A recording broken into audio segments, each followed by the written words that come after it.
what's going on, everyone? It's LT Minty here, coming at you with a new video on my channel. And so in this video, it's going to be going over the Fintoch, however you want to say, opportunity. And I'm going to be going over information, and so that way you can get pretty much what it is that I decide that I'm going to do with Fintoch. But before I do so, let's say that I'm not a financial advisor. I do not advise one to invest or spend their money. All I do is show opportunities that I believe that could be beneficial to anyone around the world. So with that said, let's get to this video. All right, so Fantalk, the new paradigm of blockchain finance in 2022. So contact and finance and join finance. All right, let's go to the next page here. So this right here is the leadership team. You got the CEO, Bobby Joe Lambert. So he's a serial entrepreneur and investor, also driving force behind the development of the global blockchain startup ecosystem. Then you got the CFO, Donald K. Marcus, whatever his name is. You can see that he's detail-oriented, driven CFO, highly regarded for leadership and specialized excellence in all areas of finance. You got COO, Alvin R. Garcia, confident leader, formidable negotiator with history of successfully navigating profitable arrangements. All right. And then you got the rest of the team right here: the CTO, Bruce Rayner; marketing director, Theodore Walker; finance director, Patricia A. Gaetner. I apologize if I butchered that name. So I get back to this team a little bit later. Okay, let's go ahead and get to continue on right here. So this supposed to be like a hybrid. It got like two eyes spelled in there, so it should have been one eye. But I understand that English is not their first language, and But anyways, though, it says in 2021, the Fantalk team has developed an exclusive hybrid security technology that combines multiple signature technology that requires two of the three parties, the borrower, the platform, and the supervisory node, to sign and authorize the transfer of funds, and zero knowledge proof technology that prevents private collusion between the borrower and the supervisory node, reducing the risk of fund theft to near zero and perfectly solving the DeFi transaction pain points. So that's something that's very good. I like that. You know, to have a multi-signature, you got to have multiple verifications from multiple parties and everything like that in order to approve transactions. So someone just can't go into the back door and just pull all the money out at all. It's got to have approval from multiple people to be able to do so. And so there you go. It says hybrid receives technology contribution award. Not going to go over into that further in details. This right here has a CertiK audit. Now I know a lot of people will go, crazy over CertiK approving this right here, but CertiK audit, solid proof audit, all those audits don't mean anything to me. Okay, and the reason being is how many of these projects, DeFi projects, has been approved by CertiK, solid proof, and the list goes on. I probably even put truth seekers in there as well. And those projects either rug pull or they did so bad that they had to be bought up by another DeFi protocol. Okay, so just because CertiK is approving Fantalk does not mean anything to me at all. So you gotta look at this further in detail than just a CertiK audit and say that, oh, this right here is legit. All right, and also I know that Binance has been promoted them on the Binance platform as well. Doesn't mean anything to me. Binance is not regulated. Okay, so Binance can promote anything that they want to on there because they're not regulated. But you can see right here they going to these public launch events, and so this right here was supposedly been in Los Angeles, looks like, and so with Yahoo Finance. Okay, and you can see right here on the right side of the screen, the Binance is also talking about Fantalk as well. All right, so what is Fantalk? You got the blockchain. So these are the ones that that they got that's popular. You got the Binance Smart Chain. You got the Ethereum network. You got the Tron network or the TRC20, and then you got the Fantalk chain. And then the centralized wallets. You got Trust Wallet, Tron Link, Token Pocket, just to name some. Then you got Fantalk private wallet as well. So I know a lot of people probably get happy about that as well, about them having their own private wallet. But I will come back to that point a little bit later on as well. Now, this is how Fantalk supposedly is making their money. Okay, you got someone that's the borrower, and then you got the investors who are the lenders. So you're lending your crypto to the borrowers, and they're paying back a certain percentage back every single day, of that loan agreement. So you fund the amount into the multi-signature loan contract with a minimum of $100. Okay, And then here comes the borrower. It's a 7-day contract. The 2% the per day interest is going to be paid back. So initially, in order for the borrower to get the money, they got to make a 50% deposit into the multi-signature loan contract as well. All right. So and then it's 1-day contract. You pay 2.5% interest per day, but 7 day is 2% per day. 1-day contract 2.5% interest. So the thing is, well, I have an issue with this right here. If you're borrowing crypto, there should be a KYC process, right? I don't see any information about any KYC process at all for them to be able to borrow the crypto. So if they're not doing a KYC, then pretty much they're participating in anti-money laundering, right? And I remember a cryptocurrency exchange just got shut down earlier this year. Bits Lotto just got shut down this year for doing pretty much the same thing, allowing criminal organizations to be able to have access to crypto and avoid governments and in general. And so the SEC, the FBI, and the United States partnered up together and shut down Bits Lotto, cryptocurrency exchange based out of China. And they arrested the founder, the owner of Bits Lotto in Miami, Florida. All right. So this is something that people that's participating in, you need to question this as well. If you're borrowing money or lending money out, whichever one, there has to be a KYC to verify that these are legit people, that they're not participating in illegal criminal activities. Okay? So right here in the black box it says wide security deposit, which is the 50% minimum. It says protect lender interest. For example, borrow 10,000 USDT. They got paid 5,000 USDT as deposit. 10,000 USDT to trade in decentralized exchange like Pancake Swap. So smart contract cut loss at 7% of deposit, 3,500 USDT. And 6,500 USDT is into the wallet, 3,500 of 5,000 deposit into the wallet, $1,400 pay interest of 2% times 7 days, $100 to the borrower wherever it is. Yeah. So now this is the other thing that gets me right here. Who's gonna be paying 2% per day to loan crypto or to borrow crypto when you can go to like Netso and spend a whole lot less in interest per day? Now I understand the numbers. Numbers look very good. I understand that you're making a minimum of 1% up to like 1.5% per day. But the numbers, how you getting the money has to make sense as well. Okay? So you gotta question that.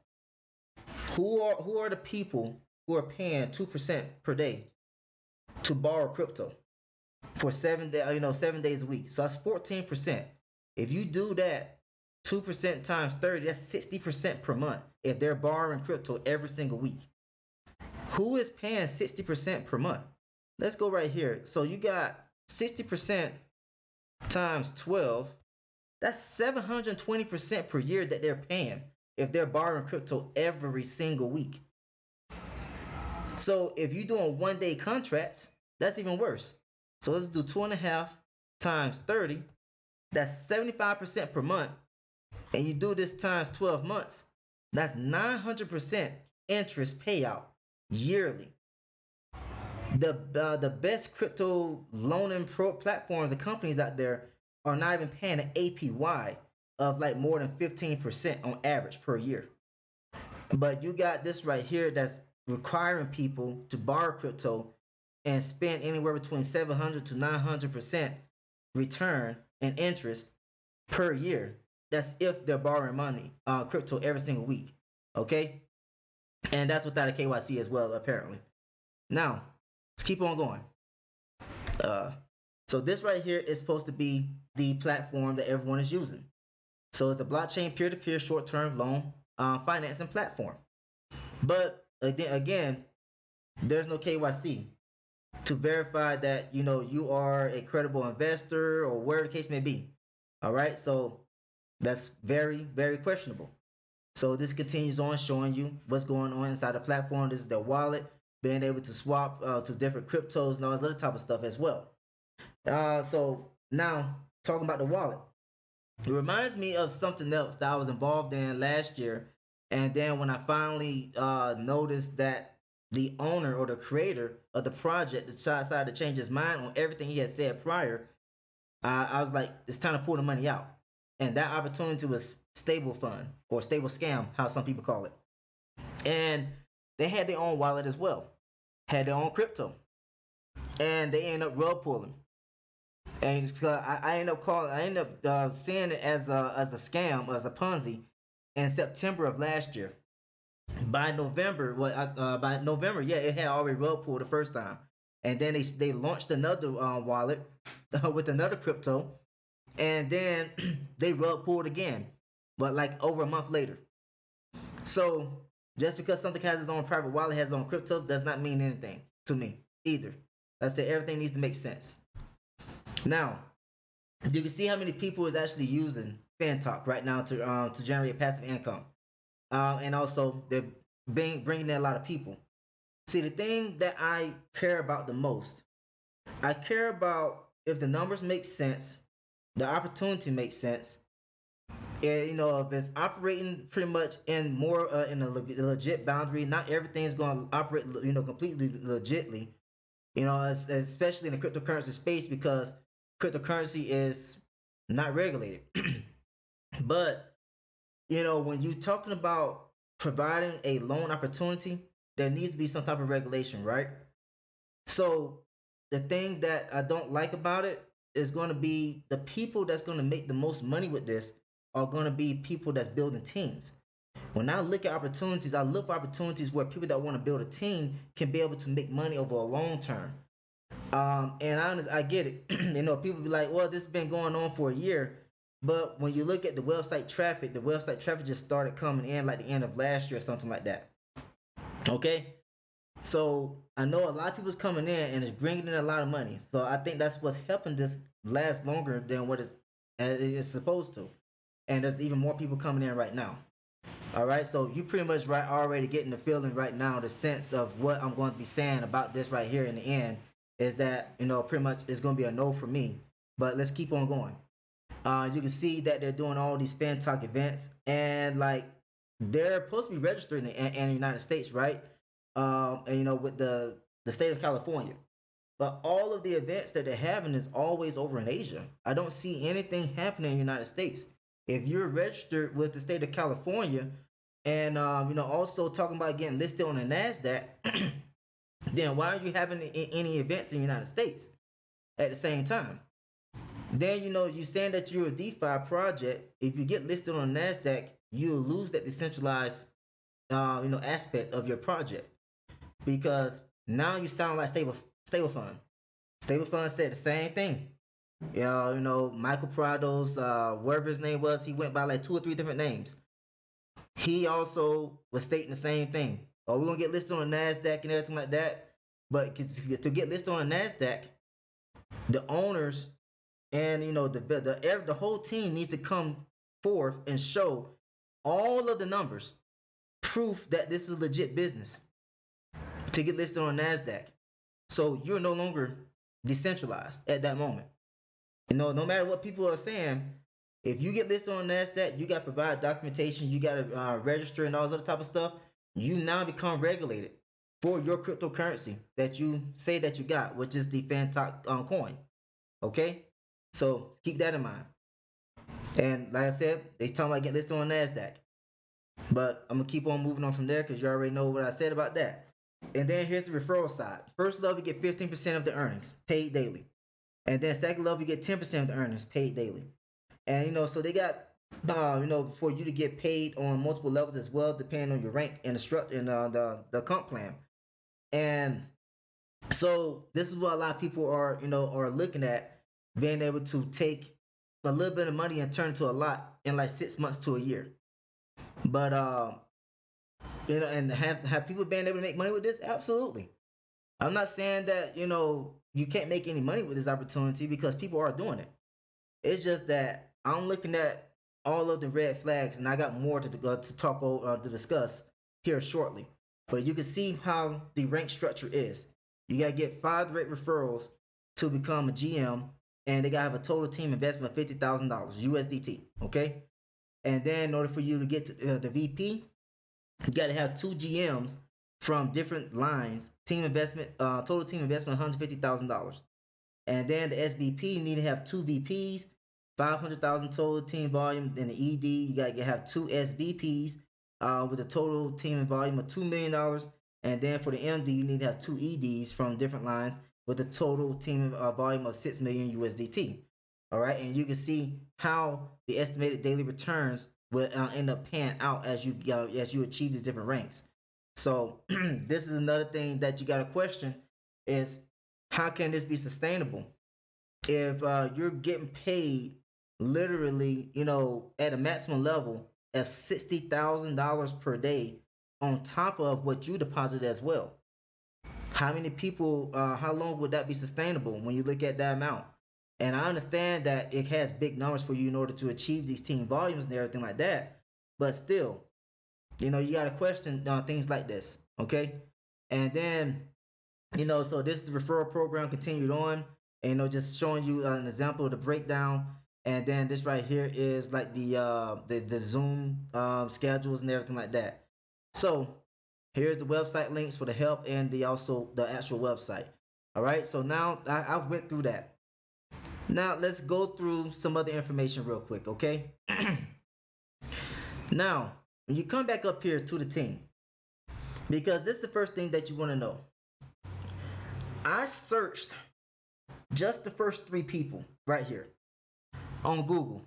I couldn't find any of these. I mean, the names are real, but the names don't match the people, if you know what I mean. The people are real as well, but I could not find these names with these people outside of Fintoch. That's my first issue. So it makes me believe that these are paid actors. Even although I didn't look for these 3 people, I'm thinking that all 6 of these people are all paid actors, right? And actresses. So here is the main one right here. Bob Lambert. He's the CEO. When you go, and this right here is the crazy thing. You can find this guy is an actual paid actor in the United States. There he is. Mike Provenzano. It's his real name. Here he is in a commercial in the United States. You come down. You see his photos. You can see that he is known for playing roles in these series. 15 Roses, The Visitor, The Distracted, Unclaimed Remains. So when I looked at that just was the icing on the cake. I'm like, my time in this space, when I've gotten involved with opportunities that had paid actors and actresses, it never ended well. Never did. And my first ever experience with something like that was Beer Rats. So those of you who's been in this space for 3 years plus, you probably heard about Beer Rats. They had a paid actor and a paid actress leading that company. And then you had like Rostets Global. All of them were paid actors in Rostets Global doing the same thing. And and then the list goes on. And so another opportunity that Fantalk reminds me of kind of reminds me of Metafee Yielders last year. Now I didn't get involved with Metafee Yielders, but the CEO of that one, I think he was a paid actor as well. And what happened with Metafee Yielders? Promising, these big returns, talking about people who are alone in crypto. It ended up rug pulling. So Metafee Yielders didn't. I think Metafee Yielders probably lasted like around 6 or 7 months, something like that. Excuse me. And before it rug pulled. But this right here is a major red flag. This is his real name, Mike Provenzano. His name is not Bob Lambert. And I'm pretty sure that all these other people right here, these are not their real names neither. These are probably all paid actors and actresses, okay? If the CEO is a paid actor, for sure, and you can see the commercial right here, you go to the International Movie Database, you can find this information yourself, okay? This is not a scam. This is not make believe. You saw me do the search right here live, okay? So with that said, you heard my reason why I don't believe that Certic makes anything legit. This is the reason why. Certic is just looking at the protocol itself to make sure that it's supposed to operate the way it's supposed to. doesn't mean that it's going to. Certic also does not verify that the team are who they are as well. As you can see, Bob Lambert is a paid actor for Fantalk. His real name is Mike Provenzano, but Certic gave Fantalk a score 87 out of 100. That's the issue I have with auditing companies. There's no KYC to verify that the people that are lending and also borrowing crypto here are verified people. You just create your wallet and then you put your money into a system. So it makes me believe that they're just taking the money in the system circulating around. Like I said, can you make money with it? Absolutely. People are making money with it. There are people that's making $500 a day, $5,000 a day, $50,000 a day, especially in Asia. This is their big marketing plans to target people in Asia. And it's been very successful so far. And now it's getting over to the US market as well right now. And so I'm putting this video out there because I've had so many people approach me about this. And you know, it just gave me too many vibes of Meta-fee yielders and stable scam or stable fund. And I was like, no, it's a no for me. So to put all of it to rest, I'm putting the video out there now so that people can see my stance on Fintoch and they understand, like, okay, I'm gonna leave him alone now. All right. So this right here is a big no for me. This right here is going to end up in ending in a scam, rug pull, whatever you want to call it. I understand people like, oh, it's decentralized. Yeah, same thing with stable funds, stable scam. Same thing with a whole lot of DeFi projects out there. What end up happening? They end up rug pulling. People got their own cryptos and everything like that. Rug pull scams out there left and right in DeFi space. People that have been in DeFi long enough don't even know that there's more risk in DeFi than ever before. Projects popping up left and right, just like this one is, and they all gonna end the same way pretty much. Not unless there's a real legit real world use, which I'm looking into another one right now, and Bitcoin mining, which is actually gonna be a mining warehouse set up in Argentina, and I'm looking forward to getting involved with that one. But things like this right here, they come a dime a dozen, and they all gonna end the same way, and rug pull scam. So for those who don't believe what I'm saying, hey, look at Prosperity Gem Ventures. Look what's going on with that. I got out of that back in January of this year and recommended people to do the same thing. Those who listened to me came out on the positive side. Those who didn't, they're struggling right now, waiting on a refund right now, hoping for a refund. That's been waiting on for like 3 months, something like that. But I can go on and on about examples like this project right here, Fantalk, that has rug pull, scam, or has been bought out by another protocol because they could not keep their promise to their community. All right. So that's all to say for right now. If you like what you heard and saw, please like, subscribe to the channel. There will be no links because I'm not joining this opportunity at all. Don't recommend it. And I'm telling people in my group I don't recommend it. But it is up to you. You make a decision on what you want to do. If you do get involved with it, go in with money that you can afford to lose, period. All right? Do not go in there with your life savings. Don't go out there take out a loan. I don't recommend taking out a loan, period, in order to invest because it means you didn't have the money to risk in the first place. All right? So minimum to get started was $100. So if you want to get started, go ahead. Try it out. Get your seed out as soon as possible, and then you play with risk capital from that point on, or house money. So that's all to say for right now. Thanks for tuning in. I'll see you next time, next video. Take care, everyone.